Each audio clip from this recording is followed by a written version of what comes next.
ಅವರೆಲ್ಲ ಓದಿ ಜೀವನದಲ್ಲಿ ಉನ್ನತ ಸ್ಥಾನಕ್ಕೆ ಹೋಗಬೇಕೆಂಬ ಕನಸು ಕಟ್ಟಿಕೊಂಡವರು. ಆದರೆ ಅವರು ಶಾಲೆಗೆ ಹೋಗಲು ಪ್ರತಿನಿತ್ಯ 4 ಕಿಲೋಮೀಟರ್ ನಡೆದುಕೊಂಡು ಹೋಗಬೇಕು, ನಡೆದುಕೊಂಡು ಬರಬೇಕು.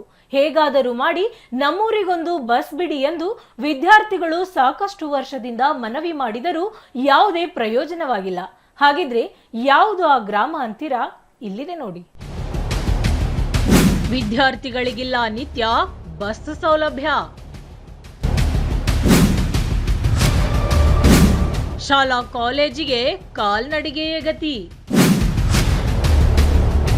ನಮ್ಮೂರಿಗೆ ಬಸ್ ಕೊಡಿ ಸರ್, ಬಸ್ ಕೊಡಿ. ಶಾಲೆಗೆ ನಡೆದುಕೊಂಡು ಹೋಗುತ್ತಿರುವ ವಿದ್ಯಾರ್ಥಿಗಳು ತಮ್ಮ ಗ್ರಾಮಕ್ಕೆ ಬಸ್ ಸೌಲಭ್ಯ ಕಲ್ಪಿಸುವಂತೆ ಮನವಿ ಮಾಡುತ್ತಿರುವ ಗ್ರಾಮಸ್ಥರು. ಈ ದೃಶ್ಯ ಕಂಡು ಬಂದಿದ್ದು ದಾವಣಗೆರೆ ತಾಲೂಕಿನ ರಂಗಯ್ಯನಹಟ್ಟಿ ಗ್ರಾಮದಲ್ಲಿ. ಹೌದು, ರಂಗಯ್ಯನಹಟ್ಟಿ ಗ್ರಾಮದ ವಿದ್ಯಾರ್ಥಿಗಳು ಪ್ರತಿನಿತ್ಯ ನರಗನಹಳ್ಳಿ ಗ್ರಾಮದ ಶಾಲೆಗೆ 4 ಕಿಲೋಮೀಟರ್ ನಡೆದುಕೊಂಡು ಬರಬೇಕು, ನಡೆದುಕೊಂಡು ಗ್ರಾಮಕ್ಕೆ ವಾಪಸ್ ಹೋಗಬೇಕು. ತಾವು ಓದಿ ವಿದ್ಯಾವಂತರಾಗಿ ಉನ್ನತ ಸ್ಥಾನಕ್ಕೆ ಹೋಗಬೇಕೆಂದು ವಿದ್ಯಾರ್ಥಿಗಳು ಸಾಕಷ್ಟು ಕನಸುಗಳನ್ನ ಕಟ್ಟಿಕೊಂಡಿದ್ದು, ತಮ್ಮ ಗ್ರಾಮಕ್ಕೆ ಬಸ್ ಸೌಲಭ್ಯ ಕಲ್ಪಿಸುವಂತೆ 2016ರಿಂದ ಇಲ್ಲಿಯವರೆಗೂ ಸಂಬಂಧಪಟ್ಟ ಇಲಾಖೆ ಅಧಿಕಾರಿಗಳಿಗೆ ಮನವಿ ಸಲ್ಲಿಸಿದ್ದಾರೆ.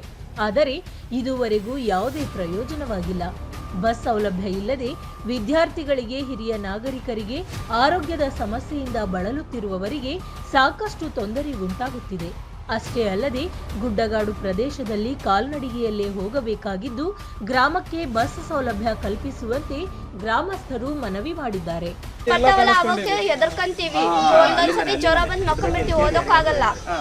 ಡಿಪೋ ಮ್ಯಾನೇಜರ್ ಲೆಟರ್ ಕೊಟ್ಟಿದ್ರ ನೀವು? ಎಷ್ಟು ಸತಿ ಕೊಟ್ಟಿದ್ರಿ? 3 ಸತಿ 4 ಸತಿ ಏನೋ ಕೊಟ್ಟಿದ್ವಿ. ಅವ್ರೇನಂದ್ರು? ಅವರು ಬಂದು ನೋಡ್ಕೊಂತೀವಿ ಅಂತಾರೆ, ಸುಮ್ಕ ಆಗ್ತಾರೆ. ಈಗ ಬಸ್ಸಿಂದು ತುಂಬಾ ಅಂದ್ರೆ ತುಂಬಾ ತೊಂದರೆ ಆಗ್ಬಿಟ್ಟಿದೆ ಅವರಿಗೆ. ನರನಹಳ್ಳಿಯಿಂದ ಸುಮಾರು 4 ಕಿಲೋಮೀಟರ್ ದೂರ ನಡೆದೋಗ್ಬೇಕು ಅವ್ರ ಊರಿಗೆ. ಅಲ್ಲಿ ತುಂಬ ಒಂಥರ ಕಾಡಿನ ವಾತಾವರಣ ಇದೆ. ಅಲ್ಲೆಲ್ಲ ಚಿರತೆಗಳೆಲ್ಲ ಕಾಣಿಸ್ಕೊಂಡವಂಥ ಮಕ್ಕಳ ಕಣ್ಣಿಗೆ. ಆಮೇಲೆ ಅಲ್ಲಿರ್ತಕ್ಕಂಥ ಪೋಖ್ರಿ ಹುಡುಗರುಗಳೆಲ್ಲ ತುಂಬ ತೊಂದರೆ ಕೊಡೋದು. ಇನ್ನೂ ಹಲವಾರು ವಿಚಾರಗಳಲ್ಲಿ ತುಂಬ ತೊಂದರೆಗಳಾಗ್ತದವು. ಈ ಅಲ್ಲಿರ್ತಕ್ಕಂಥ ಮಕ್ಕಳುಗಳು ಹೋಗ್ಬಿಟ್ಟು ಗ್ರಾಮ ಪಂಚಾಯತಿ ವ್ಯಾಪ್ತಿ ಒಳಗಡೆ ಹೋಗ್ಬಿಟ್ಟು PDO ಒಂದು ಲೆಟರ್ ಕೊಡ್ತಾರಂತೆ. ಕೊಟ್ಟಾಗೆ ಅಲ್ಲಿ PDO ಹೇಳ್ತಾರಂತೆ, ಏನೋ ನಮಗೆ ಬಸ್ ಬೇಕು, ರೋಡ್ ಕ್ಲೀನ್ ಮಾಡಿಕೊಡಿ ಅಂತ ಕೇಳಿದ್ರೆ ದುಡ್ಡೇ ನಿಮ್ಮ ಅಪ್ಪ ಕೊಡ್ತಾನ, ಹಂಗೆ ಹಿಂಗೆ ಅಂತೆಲ್ಲ ಮಾತಾಡ್ತಿದ್ರಂತೆ PDO.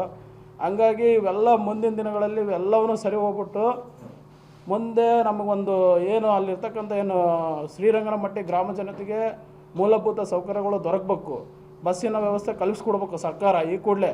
ಅದು ಯಾವುದೂ ಆಗಿಲ್ಲಪ್ಪ ಅಂತಂತಂದರೆ ನಾವು ಮುಂದಿನ ದಿನಗಳಲ್ಲಿ ಉಗ್ರವಾದ ಹೋರಾಟ, ದಾವಣಗೆರೆ ಬಂದ್ ಕರಿಬೋದು, ಇಲ್ಲ ಉಪವಾಸ ಸತ್ಯಾಗ್ರಹ ಮಾಡ್ಬೋದು. ನಾವು ಹೋರಾಟ ಅಂತ ಬಂದಾಗ ಸಾಮಾಜಿಕ ನ್ಯಾಯ ಸಿಗೋವರೆಗೂ ನಾವು ಯಾವುದೇ ಕಾರಣಕ್ಕೂ ಹಿಂದಕ್ಕೆ ಸರಿಯಲ್ಲ. ಬಸ್ ಸೌಲಭ್ಯವಿಲ್ಲದೆ ವಿದ್ಯಾರ್ಥಿಗಳು ಸಂಕಷ್ಟ ಅನುಭವಿಸುವುದು ಒಂದು ಕಡೆಯಾದರೆ, ಗ್ರಾಮದಲ್ಲಿ ಕುಡಿಯುವ ನೀರು, ಒಳಚರಂಡಿ, ರಸ್ತೆ ಸೇರಿದಂತೆ ಅಗತ್ಯ ಮೂಲಭೂತ ಸೌಲಭ್ಯಗಳಿಲ್ಲದೆ ಎಲ್ಲವೂ ಇಲ್ಲಿ ಮರೀಚಿಕೆಯಾಗಿದೆ. ವಿದ್ಯಾರ್ಥಿಗಳು ಪ್ರತಿನಿತ್ಯ ಶಾಲೆಗೆ ನಡೆದುಕೊಂಡು ಬರಬೇಕಾಗಿದ್ದು, ಮಳೆ ಬಂದರೆ ಶಾಲೆಗೆ ಬರೋದು ತಡವಾಗುತ್ತದೆ. ಆಗ ಶಿಕ್ಷಕರು ತಡವಾಗಿ ಬಂದ ವಿದ್ಯಾರ್ಥಿಗಳಿಗೆ ಮತ್ತೊಮ್ಮೆ ಪಾಠ ಮಾಡುವ ಮೂಲಕ ವಿದ್ಯಾರ್ಥಿಗಳ ಬೆನ್ನಿಗೆ ನಿಂತಿದ್ದಾರೆ. ಅವರು ನಡ್ಕೊಂಡೇ ಬರಬೇಕು, ಬಸ್ಸಿನ ಸೌಕರ್ಯ ಇಲ್ಲ.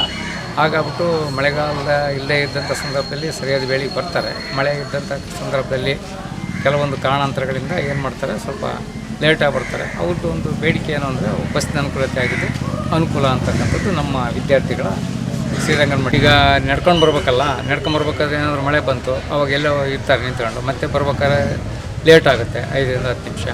ಮತ್ತು ಅದಕ್ಕೆ ಅವರಿಗೆ ಕೆಲವು ಸಂದರ್ಭದಲ್ಲಿ 20 ನಿಮಿಷ ಲೇಟ್ ಆಗುತ್ತೆ. ಅದಕ್ಕೆ ಅವ್ರಿಗೆ ಬಸ್ನ ಅನುಕೂಲತೆ ಮಾಡಿದ್ರೆ ಅನುಕೂಲ ಅಂತಕ್ಕಂಥದ್ದು ವಿದ್ಯಾರ್ಥಿಗಳ ಪರವಾಗಿ ನಮ್ಮ ನಿವೇದನೆ. ಸರಿ, ಅವ್ರಿಗೆ ಮಕ್ಕಳು ಕಷ್ಟ ಗೊತ್ತಲ್ಲ, ಮತ್ತು ಇನ್ನೊಂದು ಸರ್ತಿ ಅವರಿಗೆ ರೀಟೀಚಿಂಗನ್ನು ಮಾಡ್ತೀವಿ. ಏನು ಪಾಠ ಆಗಿರುತ್ತೋ ಅದು ಮತ್ತೆ ಆ ಮಕ್ಕಳಿಗೆ ಹೇಳ್ತೀವಿ ನಾವು, ಇಷ್ಟು ಇದಾಗಿತ್ತಮ್ಮ, ಇದು ಮಾಡ್ತಾರೆ, ಹಿಂಗೆ ಆಗಿತ್ತಪ್ಪ, ಇದ್ರ ಮತ್ತೆ ಒಂದು ಸರ್ತಿ ಬರ್ಕೊಳ್ಳಿ ಅಂತ ಹೇಳ್ತೀವಿ ವಿದ್ಯಾರ್ಥಿಗಳು. ಅದರಿಂದ ಒಟ್ಟಿನಲ್ಲಿ ಬಸ್ ಸೌಲಭ್ಯವಿಲ್ಲದೆ ವಿದ್ಯಾರ್ಥಿಗಳು ಪ್ರತಿನಿತ್ಯ ಕಾಡುದಾರಿಯಲ್ಲಿ 4 ಕಿಲೋಮೀಟರ್ ನಡೆದುಕೊಂಡು ಶಾಲೆಗೆ ಬರಬೇಕಾಗಿದ್ದು, ಇನ್ನಾದರೂ ಸಂಬಂಧಪಟ್ಟ ಇಲಾಖೆ ಅಧಿಕಾರಿಗಳು, ಜನಪ್ರತಿನಿಧಿಗಳು ಎಚ್ಚೆತ್ತುಕೊಂಡು ರಂಗಯ್ಯನಹಟ್ಟಿ ಗ್ರಾಮಕ್ಕೆ ಬಸ್ ಸೌಲಭ್ಯ ಕಲ್ಪಿಸಿಕೊಡುತ್ತಾರಾ ಎಂಬುದನ್ನು ಕಾದು ನೋಡಬೇಕಿದೆ.